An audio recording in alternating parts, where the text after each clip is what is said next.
कहानी का शीर्षक है मैंने 10th का बोर्ड एग्जाम कैसे दिया। जानने के लिए वीडियो को एक लाइक कीजिए और सब्सक्राइब भी करके जाइए।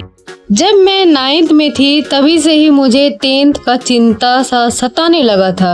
प्रिंसिपल सर ने बोला कि तुमको देखने में जब इतना ही प्रॉब्लम है तब तो तुम एग्जाम कैसे दोगी, एलिजिबल नहीं हो पाओगी तुम बोर्ड एग्जाम के लिए। बोर्ड एग्जाम बहुत ही टफ होता है, आसान नहीं है। उस दिन मैं इस चीज को सुनकर बहुत शर्मसार फील करने लगी थी।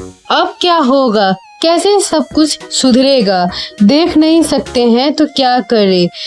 अभी हमारे हाथ में नहीं है कि जाऊं और आरपी का ट्रीटमेंट कराऊं।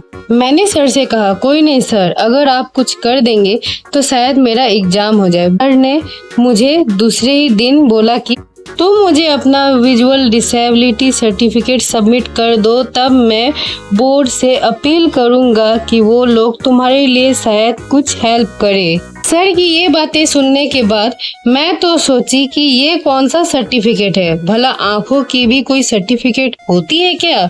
पापा को बोली तो पापा बताए कि यहाँ पे कोई इस बीमारी को नहीं समझ पाएगा।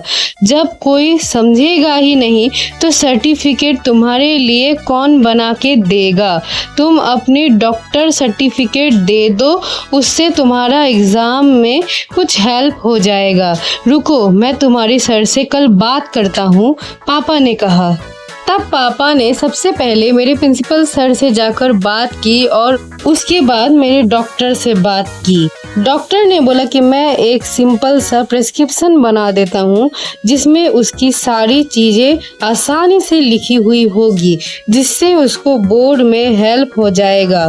पापा ये सब तैयारी करने लगते हैं। प्रिंसिपल सर भी बोर्ड के एजेंसियों से बात करके पापा को बता देते हैं कि ऐसा करना भी अलाउड है अगर आपके पास सर्टिफिकेट ना हो तो। प्रिस्क्रिप्शन डॉक्टर से लिखवा के पापा जमा कर देते हैं। उसके बाद मेरे एग्जाम के लिए अलग अलग डिस्क्रिप्शन तैयार किया जाता है, जिसमें कुछ लिखित राइटिंग लेटर देना होता है और उसके बाद मुझे सारी सुविधा मिल जाती है। सारी फॉर्मेलिटीज कंप्लीट होने के बाद मुझसे पूछा जाता है कि आपको किस चीज की सुविधा चाहिए। मैं अपील करती हूँ कि मुझे सबसे पहले एक्स्ट्रा टाइम चाहिए और साथ ही साथ जो कि मेन चीज है मेरे लिए वो है लाइट। मुझे लाइट की सुविधा चाहिए। मैं अपने हिसाब से सफिशिएंट लाइट चाहती हूँ। दोनों चीजें अपील करने के बाद उसमें से सिर्फ मुझे एक ही मिलता है, जो कि है एक्स्ट्रा टाइम की सुविधा। पर मुझे लाइट भी चाहिए। बिना लाइट के मैं या तो क्वेश्चन पेपर ही नहीं देख सकती और ना ही कुछ लिख सकती हूँ। मैं बिल्कुल ब्लाइंड जैसी फील करने लगती हूँ। Light is very important for me. Doctor certificate देने के बाद फिर से एक और करेंट डॉक्टर सर्टिफिकेट की ज़रूरत होती है, क्योंकि हमारे पास असली सर्टिफिकेट नहीं था। तो फिर हम लोगों को करेंट सर्टिफिकेट जमा करनी पड़ती है, तब जाकर एग्जाम स्टार्ट होता है। उस दिन एग्जाम देने जाने के बाद पता चलता है कि मुझे जहां सीट मिला है वो सीट में तो लाइट आता ही नहीं, बिल्कुल अंधेरा है। मुझे विंडो सीट की जरूरत है।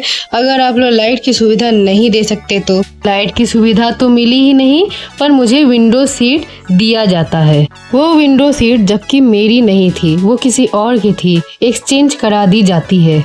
उसके बाद मैं धूप की रोशनी से एग्जाम दी। एक तरफ तो धूप की तेजी से मुझे खुशी भी थी कि अब मुझे सब कुछ दिखेगा, क्वेश्चन पेपर पढ़ने में आसानी होगी, आंसर भी लिखने में बहुत इजी होगा। और सिर्फ मैं इन दिनों भगवान से बस यही प्रे करती थी कि कहीं बादल ना आ जाए, बारिश ना आ जाए, वरना फिर से मुझे कुछ भी नहीं दिखेगा और मेरा सारा एग्जाम खराब हो जाएगा। तो दूसरी ओर धूप की रोशनी से मेरा पूरा बदन जल रहा था। गर्मी में मैं तप रही थी, लिख रही थी।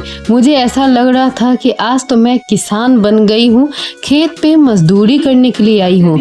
ये एग्जाम नहीं, ये मेरा लाइफ का सबसे बड़ा मजदूरी है। जैसे तैसे करके मैं डेली एग्ज़ाम देती थी। वहाँ पे टीचर्स भी मेरे लिए बहुत ज़्यादा ही सपोर्टिव थे और उन लोगों के तारीफ सुनकर मुझे और भी ज़्यादा पॉजिटिव अटेंशन मिलती थी, जिससे मैं अपने एग्ज़ाम को बहुत अच्छे तरीक़े से देती थी। मुझे तो अब एक चीज़ समझ में आ गया था कि कुछ करना है तो आगे बढ़े चलो, इसलिए मैं और भी ध्यान से और अच्छे से अपना पूरा पेपर कंप्लीट करती थी।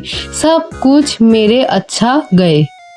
बस मुझे एग्ज़ाम देते समय फ़र्क इतना ही लगा कि लोग कहीं भी कभी भी बैठकर लिख सकते हैं, पर मुझे एक लाइट की सुविधा होना चाहिए, तभी मैं कुछ कर सकती हूँ, वरना कुछ भी नहीं कर सकती।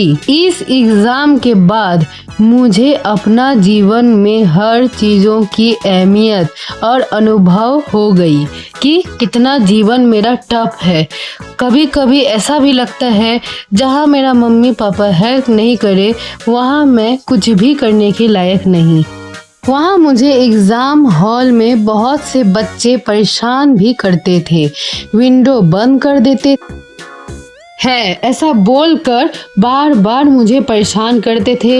एग्ज़ाम के लिए मुझे बहुत ज़्यादा डिस्टर्बेंस होती थी, क्योंकि वो लोग जानते थे कि इसी विंडो से आने वाली धूप की रोशनी से ये लड़की लिखती है, और बहुत ज़्यादा ही परेशान रहती थी। जैसे तैसे भगवान से मनाती थी कि पेपर कंप्लीट हो जाए और मैं घर चली।